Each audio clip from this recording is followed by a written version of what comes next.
Hello friends, welcome to my channel study with Ankita. स्वागत है आप सभी का मेरे इस चैनल पर। आज हम इसमें डिस्कस करेंगे एसएससी CHSL का प्रीवियस ईयर इंग्लिश पेपर। इससे पहले मैं आपको 3 सेट करवा चुकी हूँ, यह है हमारा 4th सेट। तो चलिए शुरू करते हैं। हमारा फर्स्ट क्वेश्चन है, select the most appropriate antonym of the given word. आप CHSL का पेपर इंग्लिश का अटैम्प्ट करें तो ध्यान रखें, आप जो इंस्ट्रक्शन है ऊपर क्वेश्चन के आप ध्यान से पढ़ लीजिए, ताकि ऐसा ना हो कि आपको सिनोनिम पूछा और आप एंटोनिम लगा कर आ जाएं और वाइसा वर्सा। तो ठीक है, तो इसमें हमें पूछा है एंटोनियम। तो हमारा वर्ड है मोर्स। मोर्स का मतलब होता है कि जो चीज़ हमारी सैड हो, यानी कि इसके हम सैड के लिए यूज़ कर सकते हैं इसे। ठीक है, तो जो सलन होता है उसका मतलब भी सैड ही होता है। चीयरफुल मतलब खुश, यानी कि जो हैप्पी हो, तो यही इसका एंटोनिम हो जाएगा। सैड का एंटोनिम हैप्पी, तो इसका सही आंसर है चीयरफुल। और अनसेटिस्फाइड होता है जो कि अपनी ज़िंदगी से खुश ना हो, सेटिस्फाई ना हो। और मोर्नफुल भी होता है हमारा सैड, तो ये भी इसका सिनोनिम हो सकता है मोर्स का। ठीक है, आगे बात करते हैं। Select the most appropriate antonym. इसी में भी हम एंटोनियम ही बताना है। तो हमारा वर्ड है corroborate। इसका मतलब होता है कि आप किसी चीज़ को मान जाएं, यानी कि आप एग्री कर जाएं। और कन्फर्म मतलब एग्री कर जाना, अप्रूव मतलब आप चीज़ को मान गए, और वेरीफाई मतलब भी वही एक तरह का मीनिंग देता है। तो इसका जो सही आंसर हो जाएगा वो हो जाएगा कॉन्ट्राडिक्ट, यानी कि आप उस चीज़ से असहमत हो, यानी कि आप उस चीज़ से डिसएग्री हो। ठीक है, इसका सही आंसर हो जाएगा डिसएग्री, यानी कि कॉन्ट्राडिक्ट। आगे बात करते हैं मोस्ट अप्रोप्रिएट, यानी कि यहाँ पे हमें सेंटेंस इम्प्रूवमेंट करना है सिटअप का। तो क्वेश्चन पढ़िए, the children are too young to sit up a long lecture. यानी कि जो बच्चे थे वो बहुत छोटे थे कि इतने बड़े लेक्चर में बैठ सकें। तो नो इम्प्रूवमेंट तो नहीं होगा, क्योंकि हमारा सिटअप एक अच्छा नहीं बन रहा है फ्रेज। सिट अक्रॉस भी नहीं होगा और सिट अवे भी नहीं होगा। तो इसका जो सही आंसर बैठेगा वो बैठेगा सिट थ्रू, यानी कि वो इतने लंबे लेक्चर के बीच में नहीं बैठ सकते थे। ठीक है, इसमें हमें बताना है वन वर्ड सब्स्टिट्यूशन। ठीक है, that which can not be taken by force, यानी कि जो चीज़ हम इसे ज़बरदस्ती या फोर्स से ना ले सकें उसे हम क्या कहेंगे। तो इनअसेसिबल होता है जो चीज़ हमारी पहुंच से बाहर हो, यानी कि जिसे हम असेस ना कर सकें। ठीक है, इनप्रेग्नेबल इसका सही आंसर है कि इनप्रेग्नेबल का मतलब वही कि हम किसी चीज़ को फोर्स से ज़बरदस्ती ना ले सकें, उसे हम इनप्रेग्नेबल कहते हैं। इनअप्रेंसिबल होता है जो चीज़ हमारी समझ से बाहर हो, यानी कि जिसे हम समझ ना सकें, वो होता है इनअप्रेंसिबल। और इम्यूटेबल होता है कि जो चीज़ समय के साथ ना बदले, यानी कि जो हमारा टाइम के साथ हम बदलते हैं, और वो जो चीज़ टाइम के साथ ना बदले उसे हम इम्यूटेबल बोलते हैं। आपको जो वर्ड ना आता हो प्लीज़ आप उसे अपनी कॉपी में नोट कर लीजिए। आगे बात करते हैं। इसमें हमें बताना है कि ग्रामेटिकल एरर कौन से सेंटेंस में है, यानी कौन से पार्ट में है। तो क्वेश्चन पढ़ते हैं। Different coloured natural foods not only put a smile on children's faces and also benefit their overall growth. यानी कि जो नेचुरल फूड्स हम बच्चों को देते हैं वो तो एक बच्चों के अंदर खुशी तो आती है, बट उनकी जो हेल्थ है, उनकी जो ओवरऑल ग्रोथ है उसमें भी असर दिखता है, अच्छी हेल्थ होती है। तो जो हमारा जो फ्रीज होता है नॉट ओनली, इसके जो पेयर बनता है वो एंड ऑल्सो के साथ नहीं बनता है, यानी कि हमारी जो एंड ऑल्सो है इसमें गलती है, द सेकेंड वन। इसकी जगह हमारा क्या आएगा, इसकी जगह आएगा but also. But also, not only का पेयर बनता है हमेशा बट ऑल्सो के साथ। अगला क्वेश्चन है हमारा पैराजम्बल का। तो चलिए पढ़ते हैं। Early on Christmas morning Pip returns to the graveyard. यानी कि पिप क्रिसमस मॉर्निंग में पिप ग्रेवयार्ड में आया। अब देखिए जहाँ पे लिखा हुआ रिटर्न्स में, यानी कि वापस आया, यानी कि इससे पहले वो पहले भी गया होगा उस ग्रेवयार्ड में। तो यानी कि ये हमारा ऑप्शन नहीं हो सकता। ठीक है, आगे देखो। ग्रेवयार्ड क्या होता है, जो कि हमारा कब्रिस्तान होता है, उसे हम ग्रेवयार्ड बोलते हैं। और आगे पढ़ते हैं। On Christmas Eve Pip an orphan. देखिए यहाँ पे हमें पिप बताया गया कि पिप कौन था, और क्रिसमस की शाम को। यहाँ पे क्रिसमस की मॉर्निंग की बात हो रही है, और यहाँ पे क्रिसमस की जो ईव है उस दिन की बात हो रही है। ठीक है, who is about 7 years old, जो कि 7 साल का था, encounters and escaped convict in the village graveyard. ठीक है ना, यानी कि उसे जो 7 साल का था उसे एक कन्विक्ट मिला। कन्विक्ट यानी कि कोई दोषी था किसी चीज़ का, जब वो भागा हुआ आरोपी था, जो कि उसे एक विलेज ग्रेवयार्ड में मिला। तो हमारा जो पहला ऑप्शन होगा वो हमारा होगा बी। तो देखिए बी से हमारे सिर्फ 2 ही ऑप्शन है, आगे देख लेते हैं बी आएगा या सी आएगा। फिर अब उस कन्विक्ट के बारे में बात होगी। तो जो सी में बात हो रही है, the convict scares Pip into stealing food and a file. जो कन्विक्ट था उसने पिप को डराया कि वो उसके लिए खाना और एक फाइल लेके आई। तो हमारा जो सी होगा तो सी होगा, यानी कि ये भी कट गया, तो हमारा ऑप्शन बना बी सी डी ए। आगे पढ़ लेते हैं कि आगे सेंटेंस में क्या हो रहा है कि Pip who lives with his elder sister. अब जो बताया गया कि पिप कहाँ पे रहता था, अपनी बड़ी बहन के और उसके हस्बैंड के साथ, जो है गाजरी, जो कि एक ब्लैक स्मिथ था। Steals a file and some food, यानी कि उनके साथ क्या करता है, वो एक फाइल और फूड चुरा लेता है। और इसके बाद वो क्रिसमस पिप द्वारा फिर ग्रेवयार्ड में जाता है with the file, a pi and a brandy. ठीक है, तो ये हमारा हो गया बी सी डी ए। आगे बात करते हैं, इसमें भी हमारे सेंटेंस पैराजंबल है। तो देखो, in a small town in England there lived a poor little girl, यानी कि यही हमारा सेंटेंस होगा, क्योंकि इसमें हमें बताया गया है कि एक इंग्लैंड का छोटा सा शहर है, वहाँ पर एक छोटी सी लड़की, जो गरीब लड़की है, वो रहती थी। तो यही हमारा फर्स्ट सेंटेंस हो गया। तो ये डी सी ए भी काट दो और ये सी बी ए डी काट दो। She was very excited but her right shoe was worn out. वो बहुत खुश थी बट उसका जो शू था, यानी कि जो राइट शू था, वो ख़राब हुआ, टूटा पड़ा था। यानी कि हमें नहीं पता वो किस बारे में एक्साइटेड थी, क्योंकि हमें इसमें बताया ही नहीं गया अभी। तो ये नहीं आएगा, बी नहीं आएगा। आगे so she went to a cobbler, अभी फिर कॉबलर में गई, यानी कि देखो यहाँ पे उसका शू टूटा हुआ था और ये फिर वो कॉबलर के पास उसे मेंड कराने गई। तो यानी कि बी सी का पेयर बनेगा। ठीक है, बी सी हमेशा साथ में ही आएंगे, और देखो बी सी इसमें साथ में है, तो यही हमारा आंसर हो जाएगा ए डी बी सी। पर अब पढ़ लेते हैं, her friend invited her to come to her birthday party, यानी कि वो उसकी जो दोस्त थी उसने उसे बर्थडे पार्टी में बुलाया था, तो इसलिए वो एक्साइटेड थी। बट उसका जो राइट शू था वो ख़राब था, तो इसलिए वो कॉबलर के पास गई उसे ठीक कराने के लिए। तो आंसर हमारा हो गया ए डी बी सी। आप इसे ऑप्शंस की हेल्प से करें और पेयर बना के करें। फर्स्ट सेंटेंस ढूंढें पैराजंबल में, आपका जो क्वेश्चन मुश्किल से 5 और 10 सेकंड में हो जाएगा। चलिए आगे हमें है इंडायरेक्ट फॉर्म ऑफ वर्ब बतानी है। तो I ask the shopkeeper what is the price of this bike. मैंने शॉपकीपर से पूछा कि इस जो बाइक है इसका प्राइस क्या है, यानी कि I ask the shopkeeper, that तो नहीं आएगा इसमें, तो फर्स्ट वाला कट गया। I ask the shop what is the price of this bike, ये भी नहीं बन रहा। ठीक है, what was the price of that bike नहीं बनेगा ये भी, क्योंकि जो हमारा वाज है वो एंड में चला जाएगा। तो what the price of that bike was, तो जो हमारा फोर्थ आंसर सही हो जाएगा। अगला हमारा क्वेश्चन है, इसमें हमें सिनोनिम बताना है। तो हमारा वर्ड है एम्बेड। एम्बेड का मतलब होता है कि कोई चीज़ आपस में जुड़ जाए, बिल्कुल मिल जाए। तो पुल होता है खींच लेना, नहीं होगा। बरी होता है दफना देना। ठीक है, जो चीज़ हम गाड़ देते हैं, यानी कि फिक्स कर देते हैं, यानी कि यही इसका सिनोनिम हो जाएगा।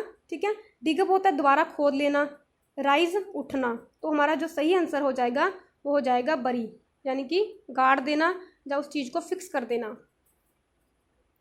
आगे हमें बताना है ईडियम का एप्रोप्रिएट मीनिंग। जो हमारा मीनिंग है एज क्लियर एज मड, जो हमारी ईडियम है एज क्लियर एज मड, यानी कि मड की तरह साफ होना। मड यानी कि कीचड़। अब कोई आदमी अगर कीचड़ की तरह साफ है तो इसका मतलब क्या है, वो आदमी मतलब इससे हम समझ नहीं सकते, या फिर आदमी करप्ट है, तो एक्सट्रीमली डटी। ये तो देखो हो गया कि इसका मतलब वैसे ही हो गया, बट हम इस ईडियम के रूप में किसे यूज़ करेंगे, ये है हॉनेस्ट एंड लीगल तो नहीं होगा, क्योंकि वो मड की तरह साफ है, यानी कि कीचड़ की तरह साफ है। तो इसका सही आंसर होगा इम्पॉसिबल टू अंडरस्टैंड, यानी कि हमें एक नेगेटिव कंटेक्स्ट चाहिए, क्योंकि यहाँ से तुलना किसके साथ की गई है, कीचड़ के साथ तुलना की गई है। यानी कि ऐसा आदमी जिसे हम समझ ही ना सकें वो क्या है, मतलब कीचड़ की तरह साफ है पर फिर भी हम उसे समझ नहीं पा रहे। तो इसका सही आंसर हो जाएगा इम्पॉसिबल टू अंडरस्टैंड। आगे हमें अंडरलाइन सेंटेंस में बताना है कि क्या इम्प्रूवमेंट की ज़रूरत है। I try to avoid travel in the rush hour, यानी कि मैं जो रश आवर होते हैं, यानी कि जहाँ पे काफ़ी भीड़ वाला टाइम होता है, मैं उस समय में ट्रैवल करने से अवॉइड करता हूँ। तो इसका सही आंसर आएगा travelling in. I try to avoid travelling in, क्योंकि जहाँ पे हम जीरन का यूज़ करेंगे तो हमें नाउन के साथ ING फॉर्म चाहिए। Travelling in, this one is the right answer. आगे रॉन्गली स्पेल्ट वर्ड बताना है हमें। तो हमारा पहला वर्ड है ब्रूड। ब्रूड का मतलब क्या होता है कि जब हम गहन चिंतन करें किसी चीज़ के बारे में, हम अच्छे से चिंतन करें कि वो क्या चीज़ है। ये बिल्कुल सही लिखा हुआ है। हमारा जो गलत लिखा हुआ है वो है ब्लूसम। तो BLOSSOM BLOOM, ब्लूसम यानी कि जब चीज़ खिल जाती है उसे हम ब्लूसम कहते हैं। बूस्ट होता है यानी कि हम अपनी ही ढींगे हाँकें, अपने बारे में तारीफ़ करें। और बूटी होता है कि कोई चीज़ चोरी करना यानी कि चोरी का माल, उसे हम बूटी बोल देते हैं। आगे बात करनी है, हमें ग्रामेटिकल एरर बताना है। तो हमारा सेंटेंस है the Cannes film festival attract some of the world's most famous people, यानी कि जो केन्स फिल्म फेस्टिवल होता है वो अट्रैक्ट करता है जो बहुत मोस्ट फेमस पीपल हैं। अब आप देखिए जहाँ पे हमारा सब्जेक्ट क्या है, द केन्स फिल्म फेस्टिवल, और ये जो लिखा गया है सेंटेंस, ये लिखा गया है प्रेजेंट टेंस में, सिंपल प्रेजेंट टेंस में। और जो हमारा नाउन है यानी कि जो हमारा सब्जेक्ट है द केन्स फिल्म फेस्टिवल, वो क्या है, सिंगुलर है। The Cannes film festival is a singular noun, तो इसके साथ जो वर्ब यूज़ होगी वो भी सिंगुलर होगी। बट इन्होंने जो वर्ब यूज़ की है वो की है अट्रैक्ट। अट्रैक्ट क्या होती है, प्लूरल फॉर्म, तो हमें इसकी जगह अट्रैक्ट नहीं करना है, बल्कि हम लिखेंगे attracts some of the words. ठीक है, तो यहाँ पे आ जाएगा अट्रैक्ट्स, क्योंकि जो हमारी प्लूरल फॉर्म होती है उसमें तो हम बिना एस के यूज़ करते हैं और सिंगुलर में हम एस लगा देते हैं। इसमें हमें बताना है synonym of the given word कमर्शियबल। कमर्शियबल होता है जो चीज़ जल जाए, यानी कि जो चीज़ जलने के लायक हो उसे हम कमर्शियबल बोल देते हैं। तो हमारा आंसर है नॉन एक्सप्लोजिव, यानी कि नॉन एक्सप्लोजिव तो होता है इसका एंटोनिम हो जाएगा, यानी कि जो चीज़ जले ना उसे हम नॉन एक्सप्लोजिव बोल सकते हैं। फ्रजाइल होता है जो चीज़ वीक हो, काफ़ी मतलब टूट जाए, ठीक है, उसे हम वीक कह सकते हैं। अनब्रेकेबल होता है जो चीज़ टूट ना सके, ठीक है। और इनफ्लेमेबल होता है कम्बस्टेबल, यानी कि जो चीज़ जल सके। तो हमारा जो सही आंसर होगा वो इनफ्लेमेबल ही होगा इसका, क्योंकि हमें सिनोनिम बताना था। अगर आपका एंटोनिम पूछते तो इस क्वेश्चन में, तो हमारा एंटोनिम हो जाता नॉन एक्सप्लोसिव। ठीक है, अगला हमारा है fill in the blanks. The thick smoke dash out of the landfill site is making the cities polluted air even more toxic, यानी कि जो थिक स्मोक था तो वो क्या था, लैंडफिल साइड से निकल रहा था और जो सिटी का पोल्यूशन था उसे और भी जहरीला बना रहा था। तो देखो बर्निंग तो नहीं हो सकता क्योंकि स्मोक बर्न तो नहीं करता, टॉसिंग भी नहीं हो सकता, इसका सही आंसर होगा बिलोइंग। बिलोइंग का मतलब होता है कि जो विंड में इस तरीके से लहराए उसे हम बिलोइंग बोल देते हैं। ठीक है, तो सही आंसर होगा बिलोइंग। आगे बात करते हैं, इसमें भी हमें फिल इन द ब्लैंक्स बतानी है। Financial institutions that had there premises in the world trade centre were crippled by the loss of dash and hardware. ठीक है ना, जो फाइनेंशियल इंस्टीट्यूशंस थे जो कि उनके प्रीमिसेस थे वर्ल्ड ट्रेड सेंटर में, वो क्रिपल हो गए। यानी कि क्रिपल मतलब होता है कि हम जिसके पर काट दें या फिर जो लंगड़ा हो जाए, इससे किसी हम क्रिपल यूज़ करते हैं। उनका क्या क्या लॉस हो गया था, उनका लॉस हो गया था डैश और हार्डवेयर का। तो इंडिविजुअल का लॉस तो नहीं होगा, ग्रुप का लॉस भी नहीं, पर्सन का लॉस भी नहीं, तो लॉस किसका होगा, पर्सनल। पर्सनल क्या होता है कि जो एक ग्रुप में काम करें, यानी कि जो उनके लोग काम करते हैं, इंडिविजुअल मतलब काम करते हैं, उससे हम पर्सनल बोलते हैं। तो इनके उनके पर्सनल का लॉस हो गया और उनके हार्डवेयर का लॉस हो गया। अगला है हमारा कॉम्प्रिहेंशन। तो चलिए कॉम्प्रिहेंशन को सॉल्व करते हैं। पहले हम सॉल्व करने से पहले इसे अच्छी तरह से पढ़ लेते हैं। तो हमारा कॉम्प्रिहेंशन शुरू होता है इससे, Bill Gates is the second richest dash in the world, यानी कि जो बिल गेट हैं वो सेकंड रिचेस्ट डैश हैं वर्ल्ड में। He is dash an estimated dash $103 billion, his wealth only by Jeff Bezos, यानी कि उनकी जो धन है वो सिर्फ जेफ बेजोस से ही डैश है। And has a current net worth of, और उनकी जो करंट नेटवर्थ है जेफ बेजोस की वो है 116 billion. Gates is dash rich, Gate उतने रिच हैं जितना कि एक एवरेज अमेरिकन है। Spending $1 is similar to Gates spending $1.06 million. तो चलिए शुरू करते हैं। हमारा फर्स्ट ऑप्शन है सिलेक्ट पर्सन, पर्सनल, करेक्टर और ह्यूमन। जहाँ पे आपको साफ साफ पता लग रहा होगा कि Bill Gates is the second richest person, यानी कि सेकंड रिचेस्ट पर्सन, कोई करेक्टर नहीं है, वो ह्यूमन की तो हम वैसे बात करते हैं। तो यहाँ पे आएगा हमारा second richest person in the world. ठीक है, आगे है ब्लैंक नंबर 2, क्लास, वर्थ और वैल्यूएबल और कॉस्ट, यानी कि उनकी जो नेटवर्थ है वो कितनी वर्थ है, एस्टिमेटेड, यानी यहाँ पे हमारा आएगा वर्थ, वर्थ एंड एस्टिमेटेड। ठीक है, आगे इज सरपास, सरपास्ट, सरपास्ट, यहाँ पे हमें टेंस को देखना होगा ध्यान से। तो देखिए his wealth only, his wealth is surpassed only by, यहाँ पे आएगा इज, क्योंकि हम ये हमारा जो पैराग्राफ चल रहा है ये चल रहा है प्रेजेंट टेंस में, तो यहाँ पे हम इज सरपास्ड का यूज़ करेंगे। ठीक है, तो यहाँ पे आ जाएगा हमारा इज सरपास्ड। ओके, आगे आगे आएगा विच, हुज, हुम और हो। तो पढ़ते हैं फोर्थ वाला। Only by Jeff Bezos who has a current. जहाँ पे होंगे जेफ बेजोस की बात कर रहे हैं तो जहाँ पे आएगा हमारा सब्जेक्ट के लिए हम क्या यूज़ करते हैं, हु यूज़ करते हैं। तो हमारा जो फोर्थ वाला है उसमें आ जाएगा हमारा हु वाला। ये देखिए इसमें आ जाएगा हु। ठीक है, आगे फिफ्थ में सो, टू, एज और सच में क्या आएगा देखिए।